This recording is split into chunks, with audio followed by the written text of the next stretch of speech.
ప్రభు నాకు ఒక దర్శనాన్ని చూపించారు. తలుపులు మూయబడుతున్నాయి.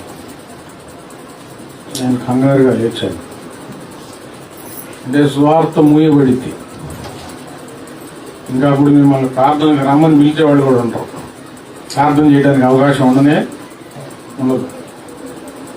ప్రభు చూపించారంటే ఖచ్చితంగా చాలా తొందరగా కాలం ముగించబడుతుందని అర్థం. తలుపులు ఇట్లా మూయబడుతుంది. ఇప్పుడు జరిగే పరిస్థితులు కూడా తలుపులు మూయబడిన తర్వాత ఇంకా విచ్చలవిడి మారణప్పమాలు జరుగుతాయి. సువార్త వినపడదు, వినిపించనీయరు అసలు. మీకు వీలైనంత వరకు ప్రభు సన్నిధిలో గడపడానికి ప్రయత్నం చేయండి. సమయం అంతా అయిపోయిన తర్వాత ఇక మీ సాగులే మీ మీద నేరాలుగా మారుతాయి.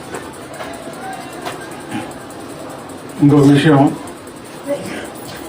ఒండ్రు వాళ్ళు అలా ప్రార్థన చేస్తూ కళ్ళు మూసుకొని ఉంటే ఒకళ్ళ మెడ ఇలా ఉంది, విరిచేసేసేసారు. విరవబడి మెడ విరిగిపోయింది. ఎవరో సాతాను చేతిలో ఉన్నారు. తలకాయ ఇరిచేసేసేసారు. దయచేసి సంఘంలో